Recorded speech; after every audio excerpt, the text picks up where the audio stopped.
Bonjour et bienvenue sur internet pour ce nouveau numéro de Pronofoot 2010. Oh, Benjamin Castaldi, c'est incroyable. Comment ça va, Julien? Ça va, Damien? Benjamin. Alors, c'est quoi ton secret? C'est quoi mon secret? Il va falloir le trouver avant la fin de la Coupe du Monde. Je vous donnerai des indices tous les jours en bas de votre écran. Oh là, ça promet. Voilà, ça promet, oui. Un double programme. Voilà. Alors, le programme justement d'aujourd'hui, on va parler d'Allemagne-Argentine. Un gros match en perspective. Sur rien qu'à le pronostiquer, ça. Ah oui, il a mis du temps. Le tueur rival à Chamat Ouais. déjà. Et Paraguay-Espagne. C'est là, il va être tout pourri, l'Allemagne. Ça sera déjà moins intéressant. En fait. Moins intéressant, non? Et ben, Oui. qui c'est qui veut se lancer sur Allemagne-Argentine, Damien? Je t'en prie. Ouais, Allemagne-Argentine, alors c'est vrai que ça a été compliqué de pronostiquer ça. Surtout que l'Allemagne et l'Argentine sont relativement en conflit depuis 2006. Alors, Oui, effectivement. bon. C'était au même stade? Oui, c'était au même En stade, plus, bah ça promet. Ouais. C'est quand même un goût de revanche pour Maradona. Et donc, du coup, je verrais comme une victoire encore de l'Allemagne. Et pas seulement pas seulement pour chambrer nos amis argentins.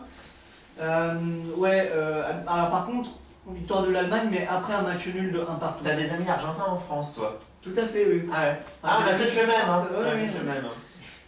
Voilà, donc l'Allemagne qui gagne aux prolongations à mon sens, je pense. D'accord. Après, donc un score de combien? De 1 partout. D'accord. Je pense qu'effectivement ça va être très serré. Ils sauront être très défensifs et à la fois ils sauront à la fois attaquer au but, enfin, les deux équipes, parce que les deux ont un potentiel offensif, même si on donnerait plus l'Argentine gagnante en ce moment parce qu'elles ont vraiment des joueurs incontestés et incontestables. Voilà, pour ma part. Quant à moi, donc effectivement, comme tu as dit, c'est deux équipes offensives, les plus offensives de ce mondial, 10 buts pour l'Allemagne et 9 pour l'Argentine, si je ne me trompe pas, ou l'inverse, mais Non, oui, 10 buts pour l'Allemagne et 9 pour l'Argentine. De ce fait, je mettrai donc 2 partout à la fin des prolongations.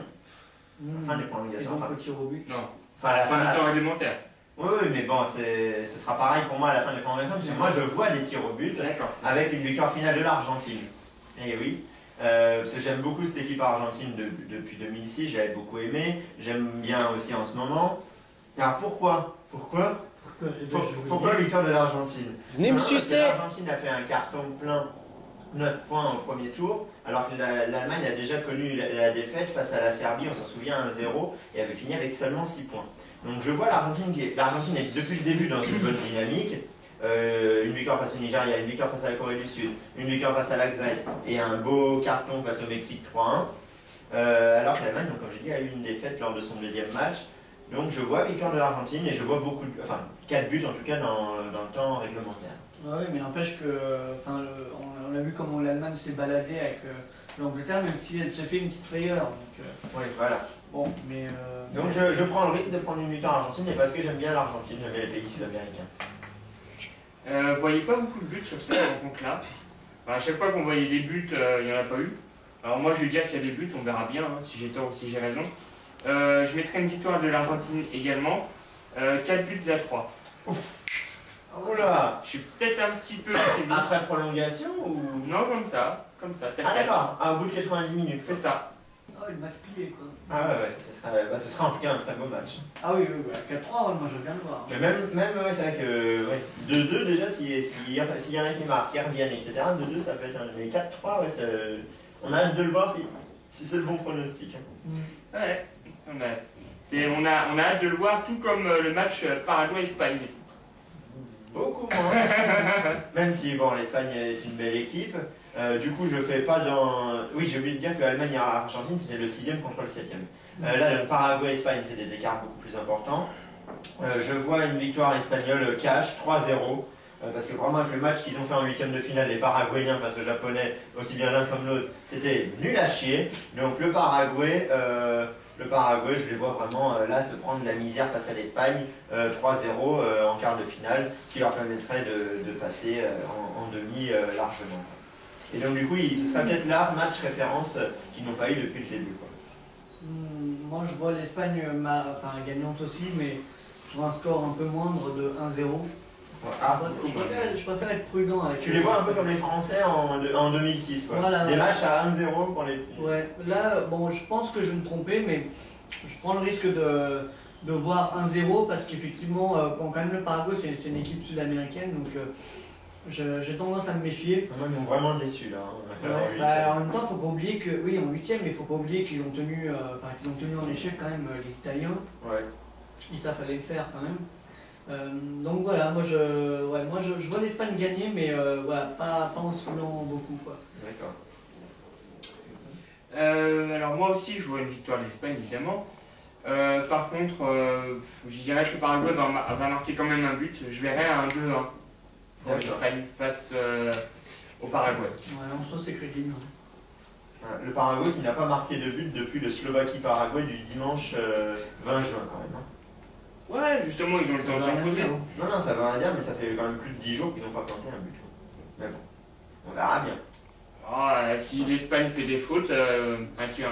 Moi je pense que le Paraguay va exactement jouer comme face au Japon, c'est-à-dire en défense, chacune des deux défendait pour jouer le 0-0, mais je pense que l'Espagne réussira à percer cette défense paraguayenne plusieurs fois. Mais bon, chacun son avis, c'est très varié. Hein. Il y a Ludo qui voit un but des Paraguayens, moi qu'on voit beaucoup de l'Espagne, toi qui est mitigé, enfin qui voit un seul but des Espagnols, on verra bien ce match-là. On verra tout ça tout à l'heure. Parce que les Espagnols n'ont pas été abandonnés non plus, hein, quand on regarde. Effectivement, je suis d'accord avec toi, oui. Mais ils ont déjà mieux joué face au Portugais leur 8ème. Mais ils ont mis 15-0. Effectivement. Alors, vos rendez-vous de la journée, vous avez à suivre donc, toute la journée sur TF1, quoi qu'il arrive. Allemagne-Argentine à 16h. Et... Sur TF1. Mais j'ai déjà dit sur TF1. Oui, mais j'avais envie de le dire. Et Paraguay-Espagne à 20h30. Sur TF1. Voilà, il est content. Ouais. Voilà. Eh bien, on se retrouve. C'est un bon week-end comme ça. Sur TF1. Un bon week-end le vendredi sur France 2, enfin hier sur France 2 et aujourd'hui sur TF1. Exactement. Ça promet. On vous souhaite une. D'ailleurs, c'est la fin de la Coupe du Monde pour France 2 là. Faut leur annoncer. Enfin, c'était la fin de la Coupe du Monde hier pour France Télévisions. Voilà. Et ils entament le Tour de France aujourd'hui quoi. C'est cool. Comme quoi, ils passent. De l'un à l'autre, ouais. C'est le plus grand terrain de sport. Ouais, France Télévisions, ouais. Bonjour à France Télévisions.